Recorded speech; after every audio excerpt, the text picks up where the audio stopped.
Elections in New York. Then I'm Susan Lerner from Common Cause New York. I have the pleasure of moderating and am thrilled to be joined by two genuine experts, one of whom you've heard from already. If you're new online or just joined us for the afternoon, Ben Spear is the Chief Information Security Officer at the New York State Board of Elections and has a wealth of experience at the federal level, and now that is to our benefit here in New York State. And I'm equally thrilled that we've been joined by Dustin Czarny, who is the Onondaga County Elections Commissioner for the Democratic side, as well as the New York State Election Commissioners Association Democratic Caucus Chair. And he is obviously very knowledgeable about what is going on at the county level in New York, but also has participated in various committees and advisory boards at the federal level and is in contact with election administrators in other locales across the country. So I think we do have two real genuine experts to help us figure out where are we right now in New York when it comes to election security and particularly cybersecurity. But I'm going to start with what I hope is a softball. And that's, both of you have been kind enough to be with us for the entire day, which we absolutely appreciate. And so I want to ask, are there lessons that you think should be drawn from the experiences of other states? Are there things you heard that you think we should avoid, things that you think we should copy, or anything that surprised you in the earlier panels? Oh, sure. So, I mean, obviously, I asked a question about RLAs in the last panel, and I'm very curious about those and how to make our audits run quicker and better, and also tying that in with our hand counts, because my county has done 90,000 ballot hand counts, one in 2022, one in 2023. So we've kind of become, experts on those hand counts and getting those done. But they have shown that the machines are very accurate. So, but I like those hand counts too, because it helps me, use it as a reassuring factor for the candidates on the wrong side of the hand count that every vote was exactly counted. So, that's those are the kind of things that I like to take from other states. What laws they have in place for their post-election process that will make it easier for our post-election process to happen. Because for New York, for the longest time, we were one of the slowest to count our ballots. We've gotten a lot better. The counting of vote by mail, the pre-canvassing of vote by mail before election day has been a godsend, and I love that law, and I love implementing that and knowing on election day that 90% of my results is out there. And that has been a big thing. So that was something that we took from other states already. And so things like that are things that I'm looking for to try to advocate for. Mm-hmm. Yeah, I'll second Dustin that, looking at what policies other states have adopted is certainly something that has been useful for us. Both in my prior role with the ISAC and now today, I, take a pretty active role in meeting with the IT directors and chief information security officers and related roles from other states through the National Association of Secretaries of State and National Association of State Elections Directors. And we really take an opportunity to get together regularly enough to share what exactly we're doing, how we can work together to achieve certain goals. If someone's doing a particular pilot as it relates to how to get results back, as I mentioned earlier, from the precinct, is another state that has a great program that they do with securing the communications for e-poll books that interests me greatly, and we've encouraged counties recently to adopt a similar tactic here in terms of relying on the emergency responder cellular networks that exist. That's certainly an opportunity there. Looking at what other states do in terms of, I always say, it's mis and disinformation is something that we certainly continue to see. We're not necessarily the state that is the biggest target of it, but with those other states having those experiences, they often see it before us, and we're able to take advantage of the work they've done in responding to those to address them, right? Similarly with the bomb threats earlier this year, which we also experienced with the white powder incidents. You know, these are not things we want to see happen, but we're able to work together and communicate so that way when it does happen to us, it's something we're ready to respond to. So one of the things that was interesting to me in one of the earlier panels, a question I'm going to add, New York is what we call a bottom-up state, right? So Kathy Boockvar was the Secretary of State of Pennsylvania.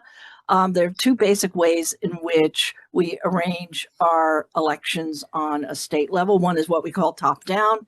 That is, there is a central election authority that keeps the voter rolls, makes decisions, and that's executed by the counties.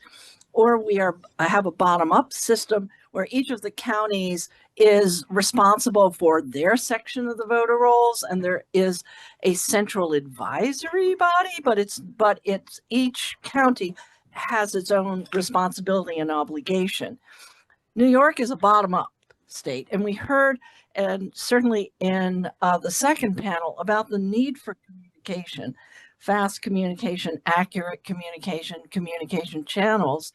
We have such a massive diversity of capabilities. We've got New York City, incredibly sophisticated in every single way, including their cybersecurity.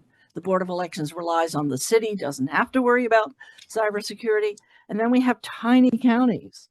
You know, we've got Livingston, we've got Hamilton County, we have counties where there are many more miles than people, who are completely dependent on their county administration for any kind of online or communications. How are our communication channels here in New York, and how do you deal with that disparity?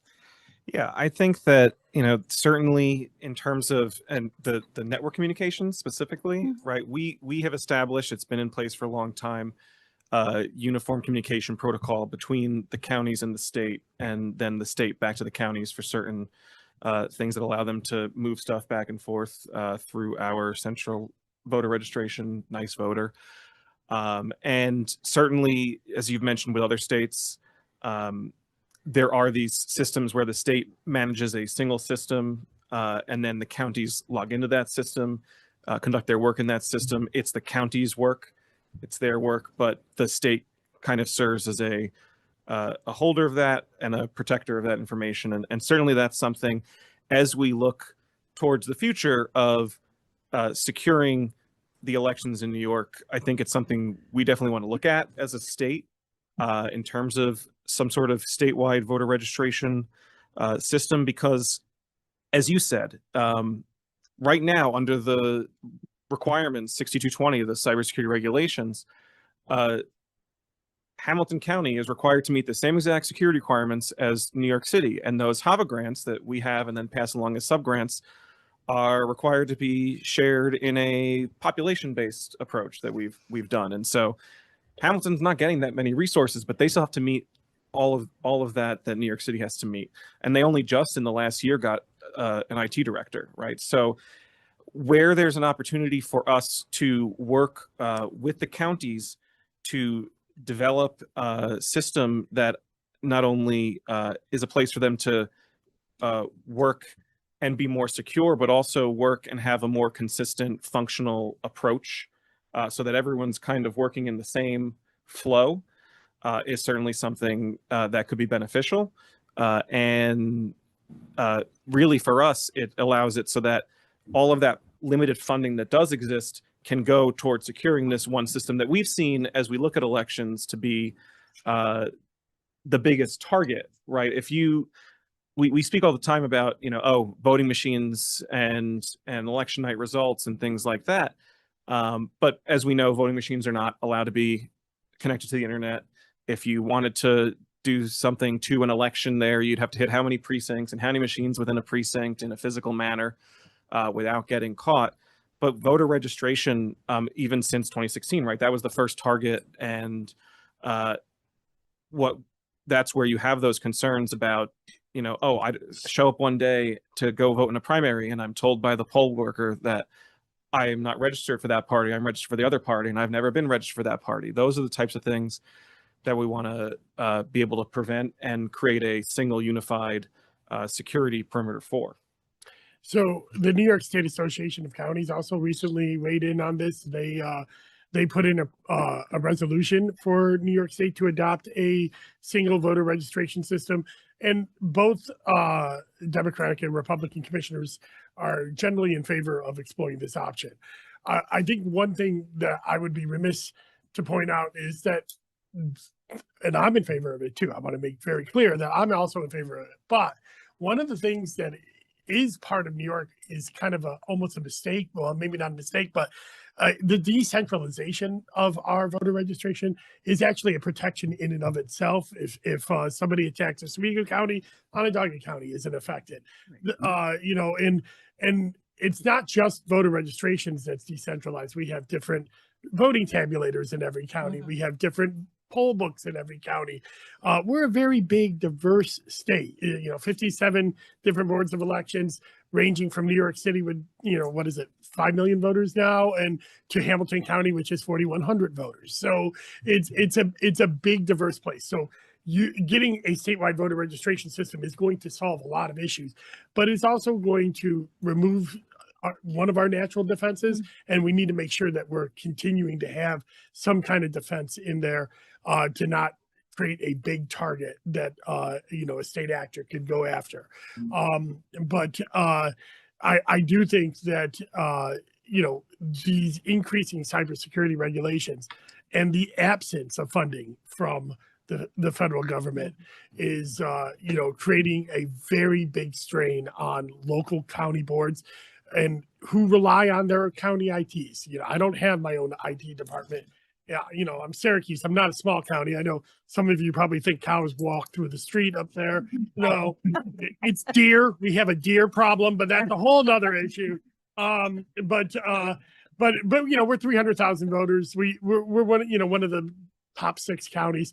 But even us, we rely on our county IT, and they do a great job.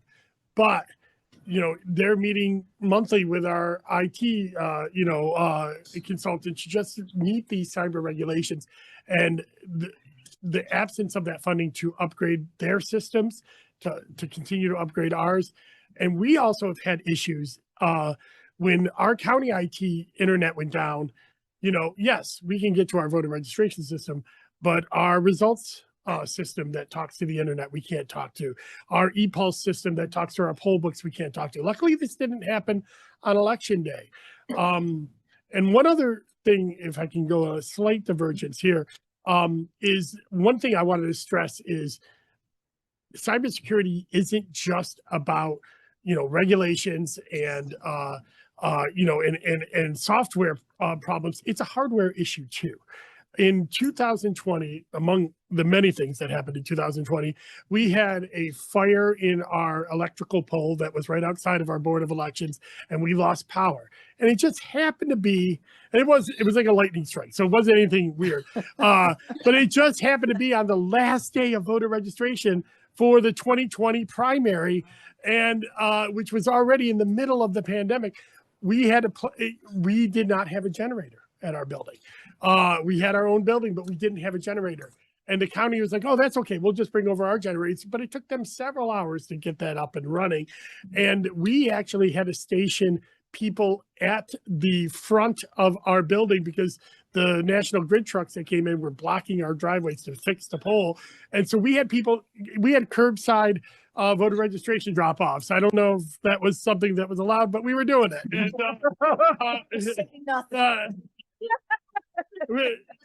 election officials need to pivot all the time. Yeah.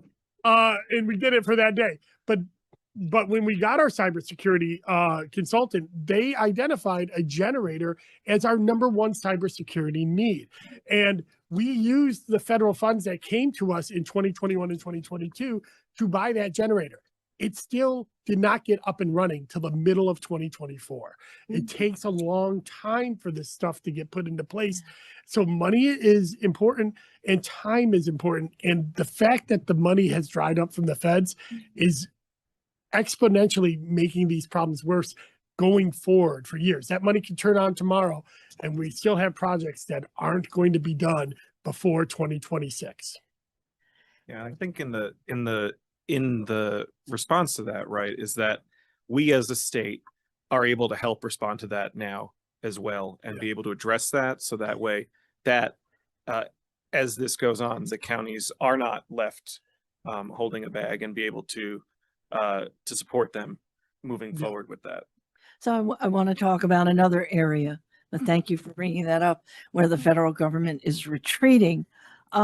Previously, the federal government provided intelligence regarding actual or potential cybersecurity, but now that information flow, I understand, has stopped. Where do you now get intelligence about potential cyber threats? Sure. So a few different places. It's where Dustin gets it Also, if from you us. have good sources, please share. And then certainly the partnership that we did establish with the state police is something that we have been able to leverage to share that information out with the IT directors, to share that information out with commissioners that have signed up for those as well. But also what we've done as an organization is try to create more direct communication with the commissioners as well as the IT directors through a platform called Civic Roundtable, where we're able to actually have direct communications, and the commissioners and the IT directors can share as well issues they're having, experiences they're having, something they're seeing to this platform, so that everyone can respond. Very similar to what was mentioned with Kathy when she was Secretary of State, having the Teams room and what the Situation Room that the ISAC provided. We're able to provide throughout the year, not just on the election period, a place for everyone to get feedback, respond, and also share what's happening, so that everyone's aware of what's happening. And then again, when something is happening and it's wide, it is something that we're sharing out directly to everyone, whether it is a cyber attack, whether it is a FOIL message where many counties are getting the same FOIL, and we provide feedback to the counties on the approach to recommend on how to address that. Those are all cases where we're working to push those communications out.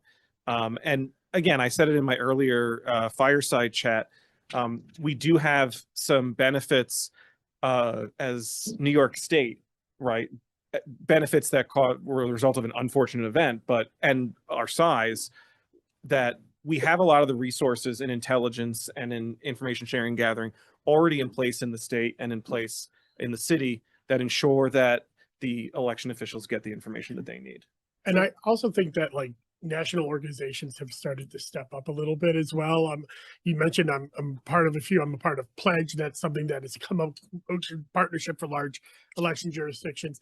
That's an organization that has come about since this time, and in this time have pivoted some of their functions to start having better communications amongst large election jurisdictions, so we can kind of know what's out there and then share with our associations. We have our caucuses. Civic Roundtable is a great a resource that the state board has put up for inside the state, but many of these large organizations use Civic Roundtable for themselves as well. And it'll just, I think election officials across the nation and definitely in New York, they want to share this information with each other, because we kind of know that we're not on our own. We have state board, we have a lot of people out there that are, but we know that we're in a different world than we were in December 31st of 2024. And so it is very challenging. Yeah, and I'll just add, because I kind of focus on where we are in the state addressing these, but also speaking to that national component. I mentioned the NAS group, right? I have these relationships. We have relationships with other election officials, with IT directors in other states. And so we're also regularly communicating through these types of platforms to be able, if something comes up, I cannot tell you the number of times that another state CISO or CIO has texted me or messaged me in one of these platforms to say, hey, I saw this about your state, just in case you didn't see it. And then we were able to address it. Or, hey, we're seeing this, are you seeing this? And able to respond in that way. So very encouraging. Yeah. So, I mean, the question of the hour, really, the conference is about preparing and anticipating cyber threats.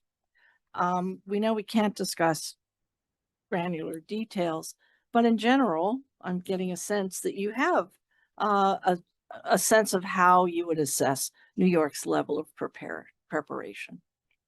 for cybersecurity? I think it's great, but I'm biased. You know, it's something, again, we really have a great team with the State Information Technology Services, State Division of Homeland Security Emergency Services, State Police, the Governor's Office, New York City, and their Cyber Command and Office of Technology Innovation, and those folks that we're able to ensure that there is this consistent level of protection. You know, if something happens in any county, you're going to get the same level of response in terms of the impact of that event, right? It's not something where this person gets priority or that person gets priority. You're getting that response, and you're getting those resources. And again, as we move into this new era here, there's also significant cybersecurity funding that is going to the state and localities directly under a different tranche of funding now from the federal government that is, I can't remember if it has been already or is about to be extended for an additional 10 years. So the way that we can take advantage of that funding to, you know, support municipalities and counties as a whole and ultimately improve the security of elections through that is another tool and partnership that we're able to leverage. So Dustin, I am going to put you on the spot a little bit, because you have a different, I mean, I'm not necessarily saying you disagree, but you know, talk to all of your colleagues through NYCICA. You must hear different concerns and approaches. How do you feel from a county perspective we are set up to protect our cybersecurity? So I absolutely do not disagree with that. I do think that New York State as a whole has a great response mechanism. One of the problems that New York State has, and it's a general problem with every election seminar we'll ever talk about, is resources for boards of elections. And you know, we have the county boards are the counties are the ones who give the resources to those county boards. They're the ones who set the budgets. We're not the sexiest department that they want to give money to most of the time. And many of my commissioners on both sides of the aisle, they say they don't have the people power to get the job done. They're working long hours. They're retiring. You know, we do have a lot of turnover, and that is something where that's just going to be a general component for all of these things. But cybersecurity is a part of the function, and security of the election is part of the function. And when you're fighting just to get just general paperwork done, some of the other things, you know, you're not going to have those resources coming from the county level. So the state will need to step up. They do need to step up, not just in direct funding, but in regulations. This is my opinion, in regulations of how to, you know, staff boards of elections. What are the resources they need to get the job done? And, you know, not just give us expectations, but give the expectations to the counties of what resources they should be giving as well. So you heard a presentation about the Virginia cybersecurity intern program. Is that something you think would be useful here?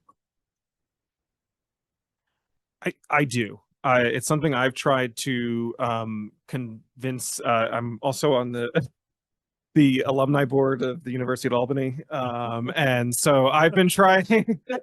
I've been trying to convince folks, and not even just for elections, but for municipalities as a whole, right? Google over the last 2 years has started to fund cybersecurity clinics similar to law clinics, right?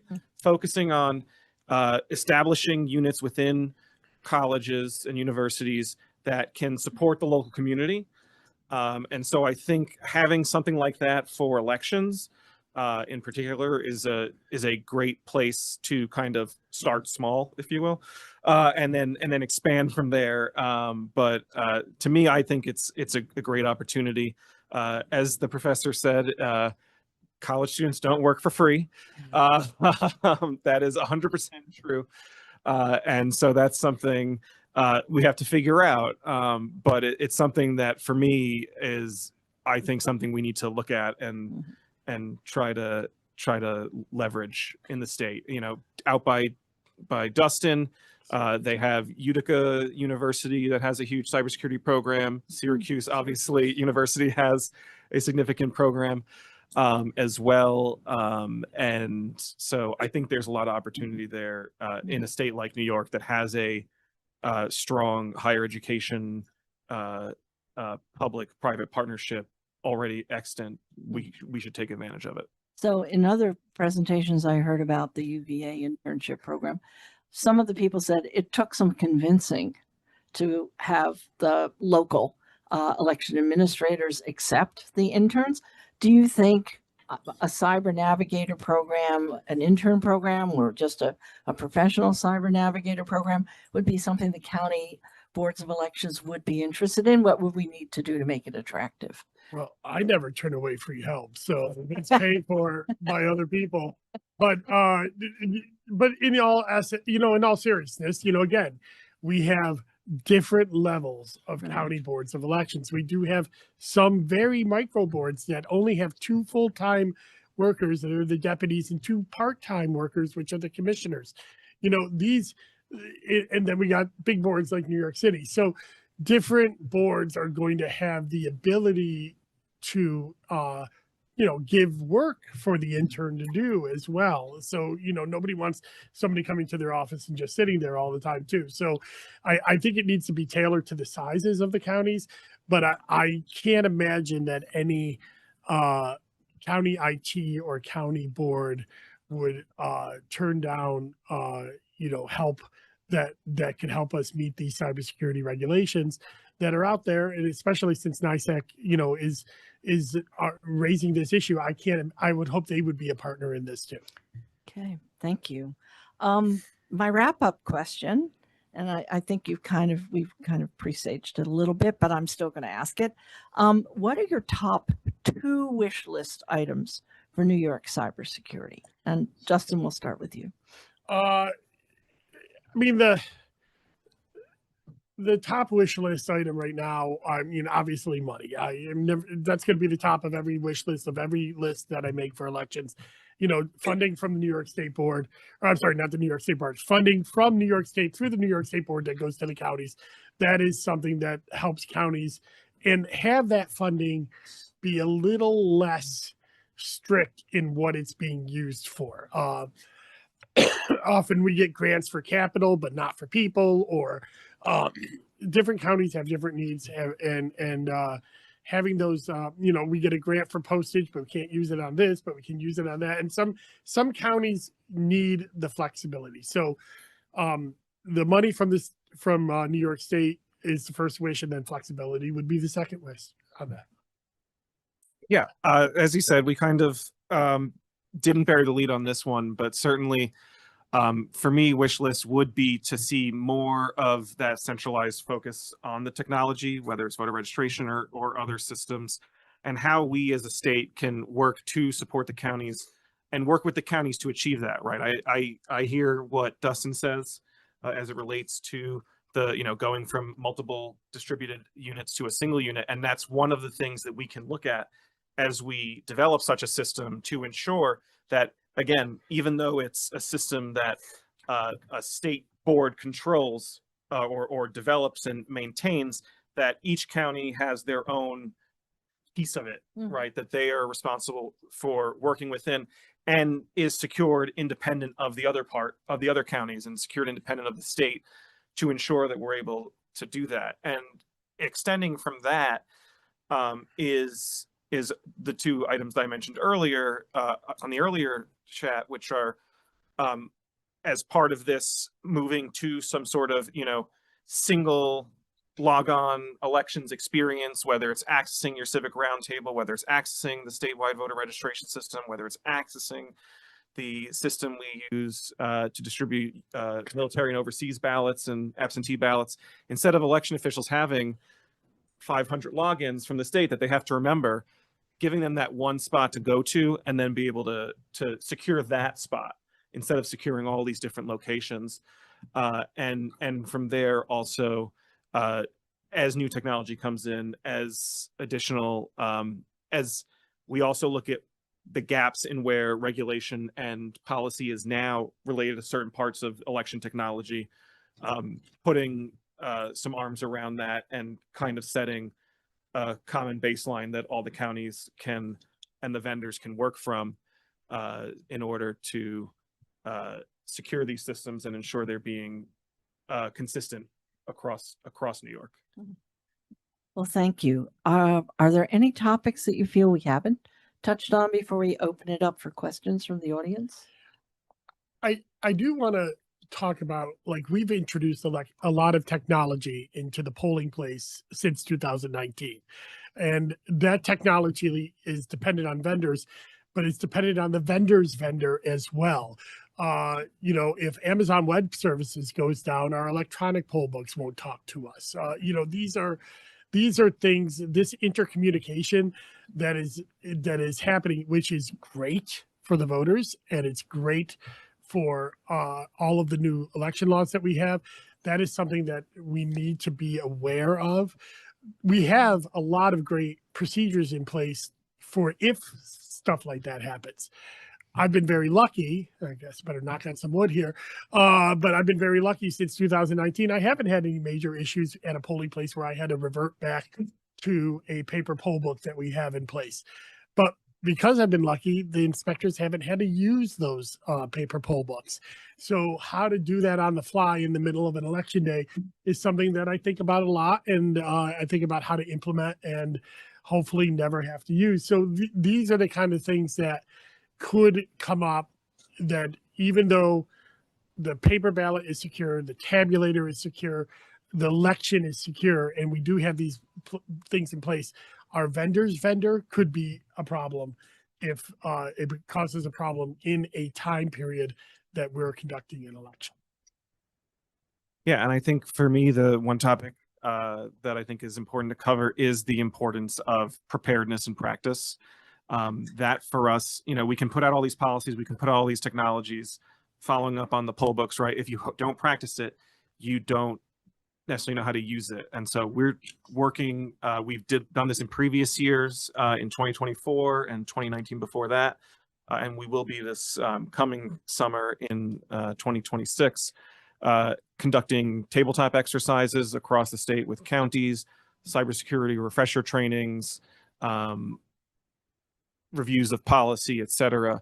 And also with that, the state is in the process of promulgating a poll worker training program that will allow us to train through that and then further push down some of this information of value through the counties out to the people that are actually on the front lines, and not just the folks that are sitting in the office or running between poll sites on election day.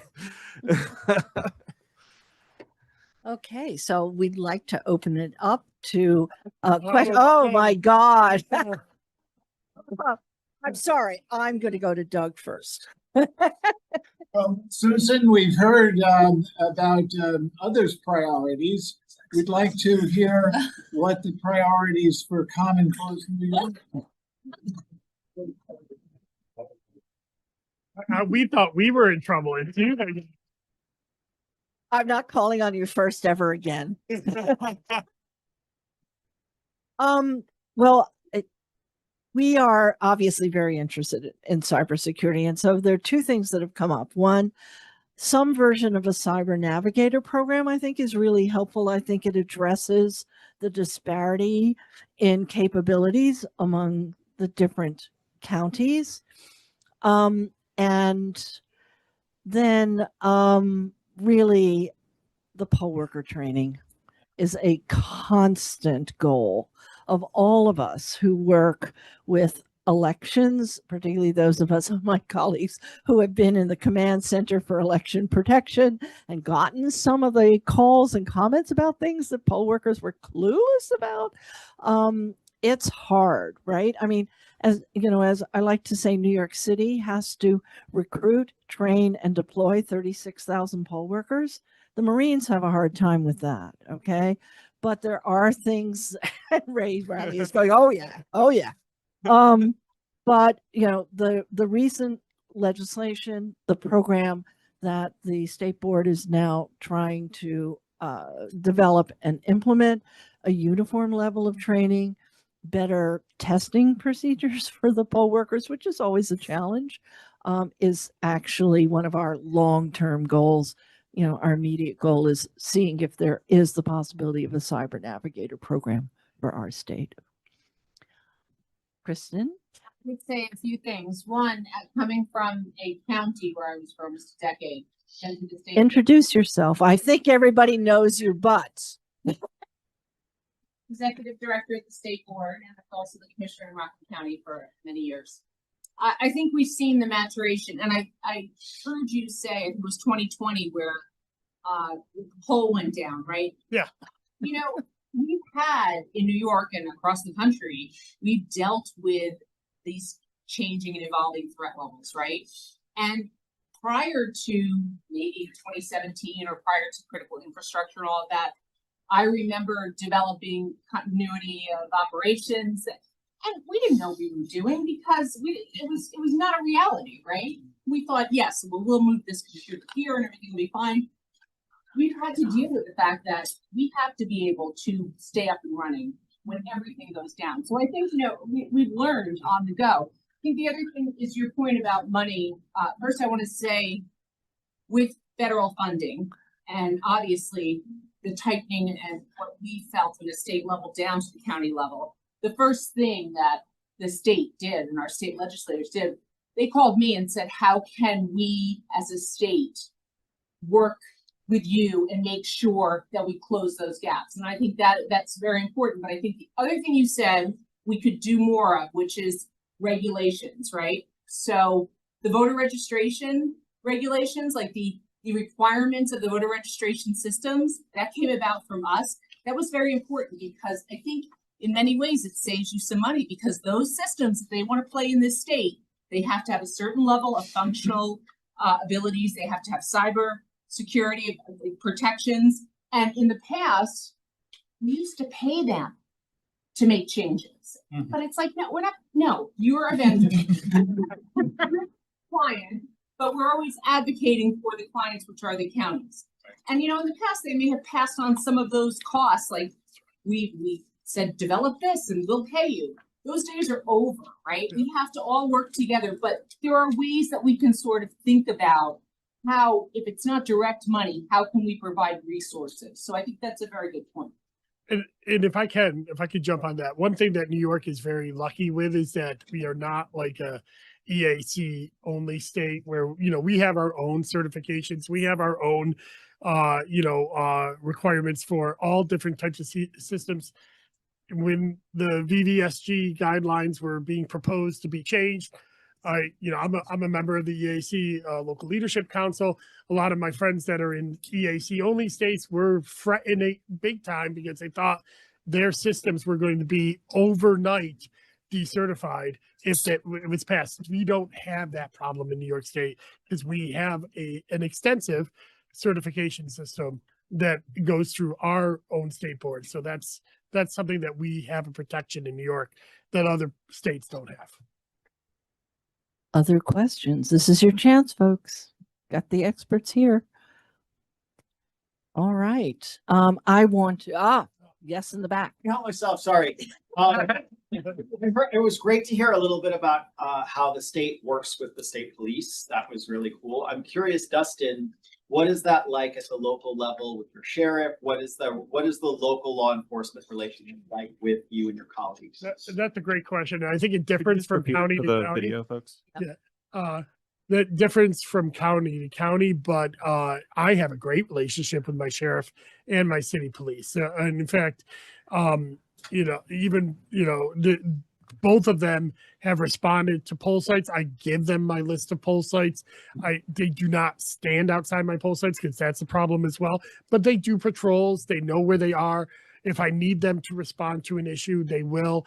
The sheriff's office actually got some money from the federals for a mapping system inside of a room where they would go in and bring in some equipment and map inside a room. And one of the ways they were able to get that funding is they said, that they were going to map all of my polling places. I got 146 polling places, and that was how they got the funding for that equipment.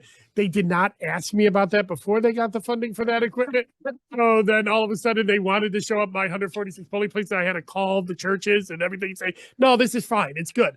But so I have a great relationship with them. I implore all of the commissioners that I talk to have those conversations before election day, so they're able to respond on election day.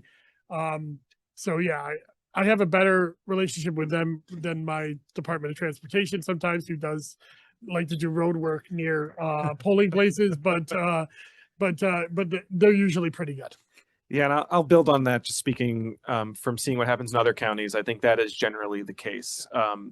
Where county boards are actually in the county courthouse and they're right next to the sheriff and they have a very close relationship there. Counties that have the sheriff involved in the process of the election in terms of returning things. But also something that the state board implemented in the last year. For a long time, we've provided the list of poll sites to utilities through the Public Service Commission, so that if there was an outage, they would be able to respond to it more quickly.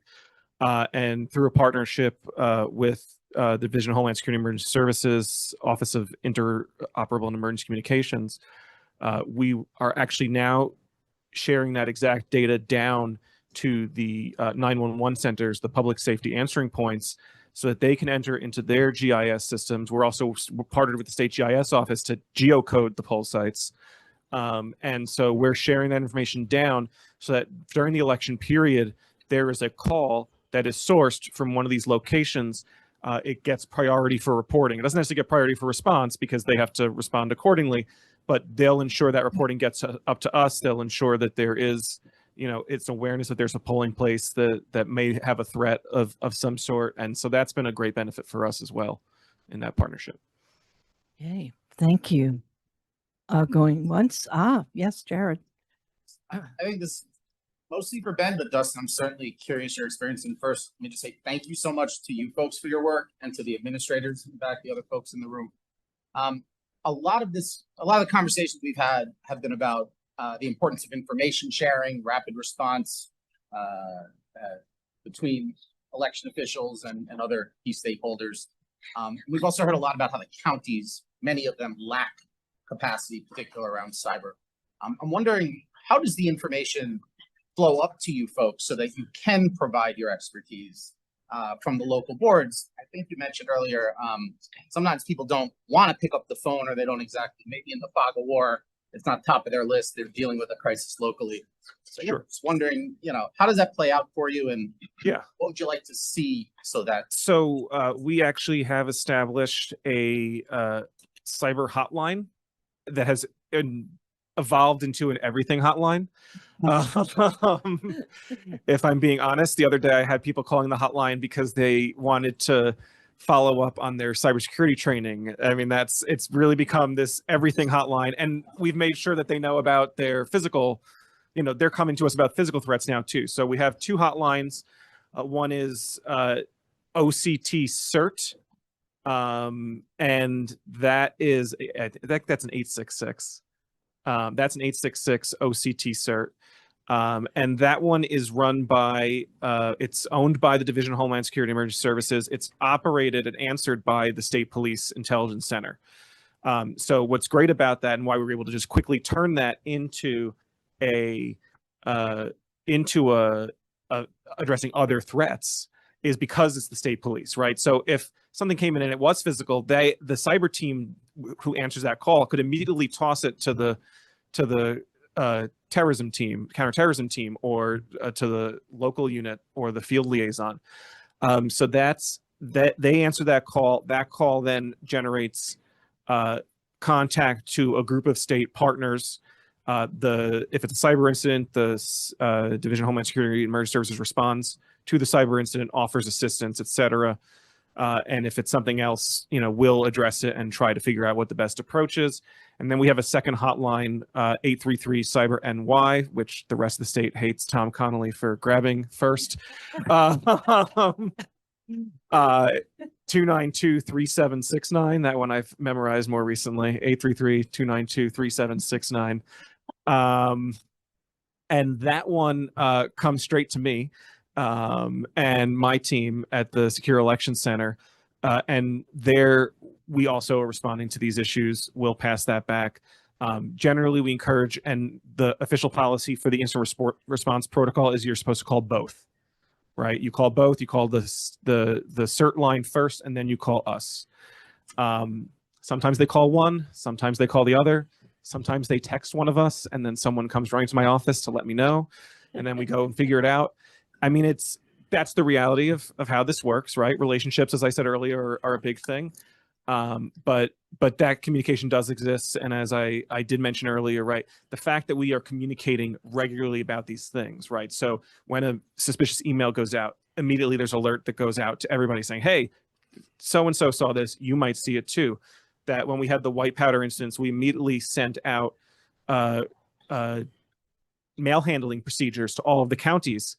And then we told our own staff that morning, hey, this is happening in the rest of the country, FYI. And that afternoon, the package arrived at our office, right? And then 2 days later, another county had it at their office.